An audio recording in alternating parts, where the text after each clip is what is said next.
মেরে ফেলা হয় প্রায় 10 লক্ষ বাসিন্দাকে। প্রাচীন শহরে 400 শিল্পীকে বাঁচিয়ে রাখা হয়েছিল, তাও একটি বিশেষ কারণে।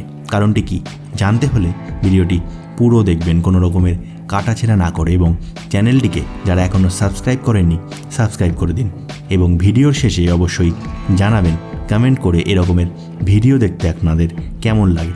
চলুন রহস্যময় ভিডিওটি শুরু করা যাক। 323 খ্রিস্টপূর্বাব্দে আলেকজান্ডারের মৃত্যুর পর শহরের শাসক বদলে যায়। বাকট্রীয়, পাথর এবং কুষাণ বংশের শাসকেরাও মার্ভ সিটিতে তাদের আধিপত্য বিস্তার করে।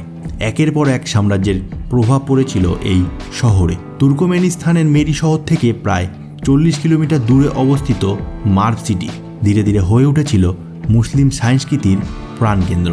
4000 বছর আগে এই শহর বিশ্বের সবথেকে বড় শহরগুলির তালিকায় শীর্ষে নাম লিখিয়ে ফেলে। রোমান সাহিত্যিক প্লিনির মতে মার্ভ শহরের প্রতিষ্ঠাতা ছিলেন আলেকজান্ডার দ্য গ্রেট। প্রতিষ্ঠার পর শহরের নাম পরিবর্তন করে তিনি রেখেছিলেন আলেকজান্ড্রিয়া। 323 খ্রিস্টপূর্বাব্দে আলেকজান্ডারের মৃত্যুর পর শহরের শাসক বদলে যায়। বাকট্রীয়, পাথর এবং কুষাণ বংশের শাসকেরাও মার্ভ সিটিতে তাদের আধিপত্য বিস্তার করে।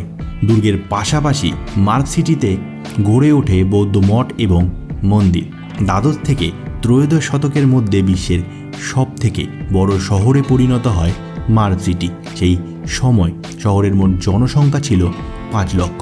পারস্য, তুরস্ক এবং আরবের বাসিন্দারা মার্ভ সিটিকেই তাদের কেন্দ্র বানিয়ে ফেলেছিল। বিশালাকার দুর্গে ঘেরা এই মার্ভ সিটিতে ছিল একাধিক গ্রন্থাগার।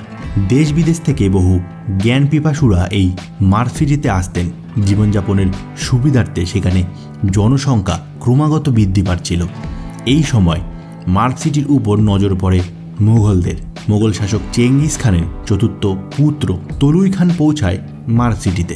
1221 সালে মার্ভ সিটি ধ্বংস করে ফেলেন তলুই। দুর্গ, মঠ থেকে শুরু করে সমস্ত গ্রন্থাগার তিনি নিজের হাতে ধ্বংস করেন। ইতিহাসবিদদের দাবি মার্ভ সিটি আক্রমণের সময় 7 থেকে 10 লক্ষ মানুষকে প্রাণে মেরেছিলেন তলুই এবং তার সেনারা। সমগ্র মার্ভ সিটি তখন রক্তাক্ত হয়ে পড়েছিল।